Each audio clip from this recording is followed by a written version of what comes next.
Hi guys, it's Katie. Today I'm going to make some pomegranate jelly. I got these pomegranates for a really good price. They were only 99 cents at Lidl, so I'm going to make them with fresh. Depending on how much they cost in your area, they can be a couple dollars each. It might be a better option to get the juice and make the jelly out of the, the prepared juice. But I'm going to go ahead and open these up. And I used to open these up and just kind of hack at them and pull everything out, but I saw a video on how to do this in sort of a controlled manner. So I'm going to do it that way and show you. And you just cut through the skin, trying not to cut too deep, just enough to cut through the skin, and then you can peel this up.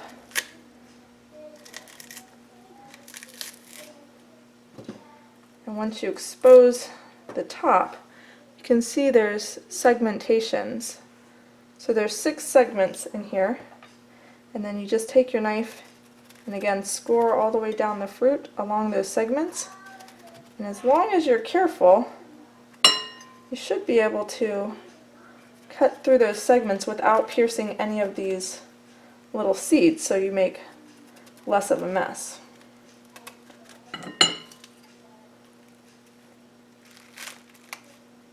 And then you can just pull it open. I think this needs to be cut in half somewhere, but I can't see that yet, so just cut it open like this.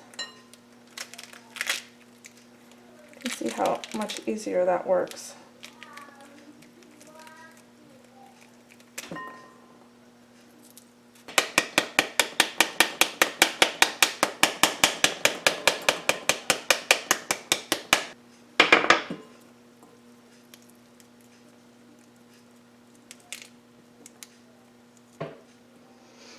Okay, once you have that all cleared out, you can just put a little water in this and get all the little bits of the pith and the membrane will float. Just put some cool water and then it'll make it easy to skim off those little pieces that you don't want to go in. Okay, so there's all my seeds. I'm going to do this to, I got 6 pomegranates. The recipe says 5 large, so I got 6 just to be sure. But I'm going to put these through my juicer, or you could just mash them with like a potato masher and strain the juice. But I need 4 cups, so I'm going to keep working until I have 4 cups of juice.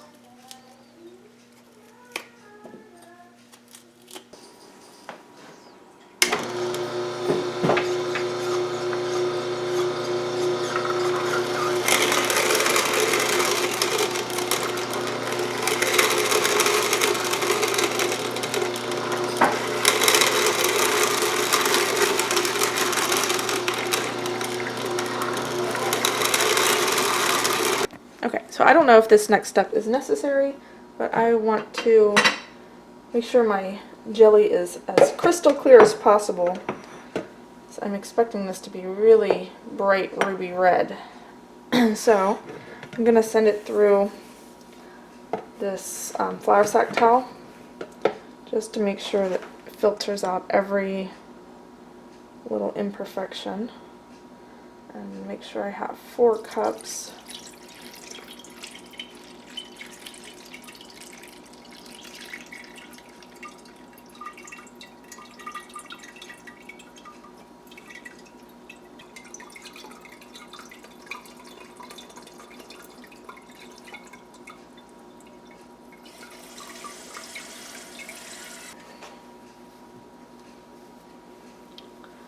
Open this up and see if we captured anything. Oh yeah.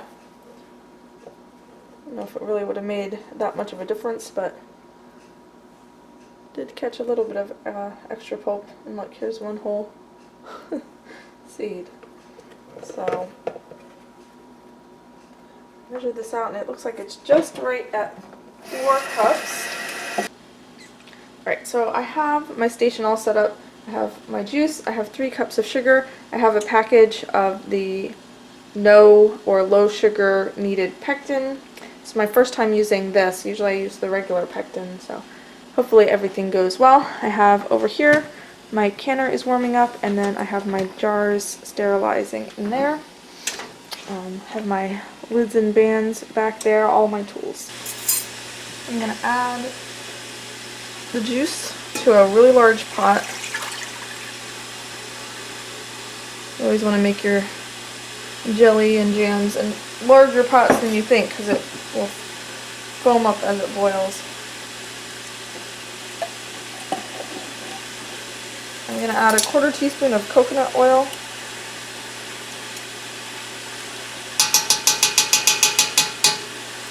And that will help reduce the foaming. You can also use butter this way. With the coconut oil, it makes it dairy free. And I'm going to go ahead and sprinkle in my pectin.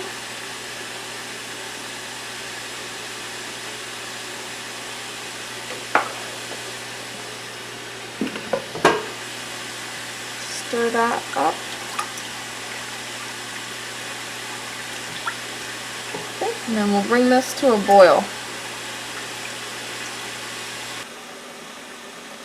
Alright, we are up to a full rolling boil, so I'm going to dump all of the sugar in at once. Stir that in and bring it back up to a full rolling boil. Alright, so it's back to a boil. I'm going to time it for 1 minute. And stir constantly. Alright, so it's been a minute. I'm going to take this off the heat.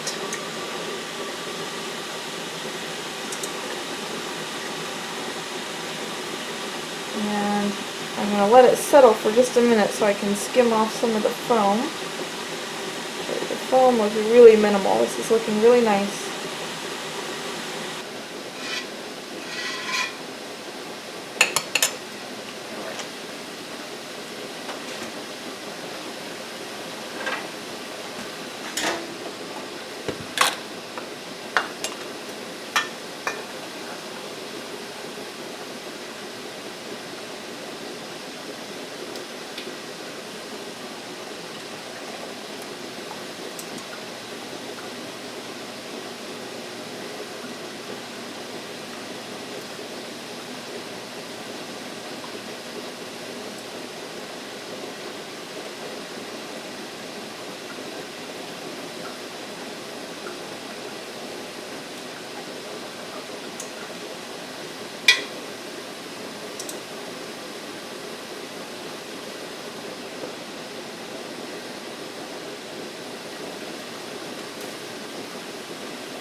Alright, so these are ready to come out. The jelly always sneaks up on me. Usually I have a chance to clean up a little while the jars are processing, but as you can see, I did not get a chance to do that since jelly, it just takes 5 minutes. So I took the lid off and they've been sitting for just a couple minutes.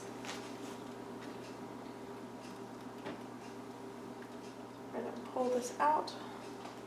Hopefully we'll hear them pop.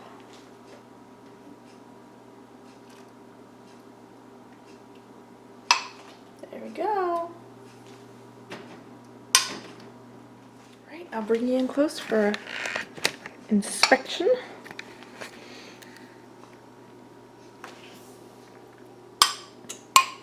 Oh, they're popping away. It looks kind of dark in the jar.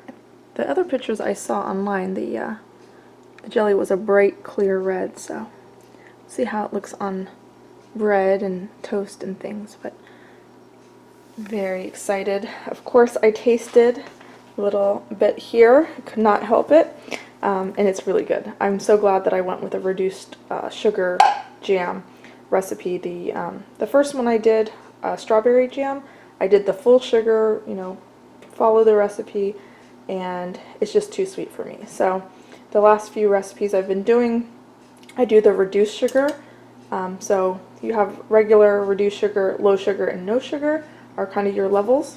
So the reduced sugar works out really well for us. I haven't tried a low sugar recipe yet, so I might try that one next. But yeah, this is really good and kind of a fun, unusual jelly flavor. Perfect for gifts, especially a Christmas gift, since pomegranates are sort of a Christmassy winter seasonal item. at least in my area. Okay, now I'm just rambling. So anyway, I hope you enjoyed this video. If you give it a try, I'd love to know how you like it, or if you have a favorite jam recipe. I've done like 6 different jams in the last 2 or 3 weeks, so I could always make more. Thanks so much for watching. I'll see you guys next time. Bye!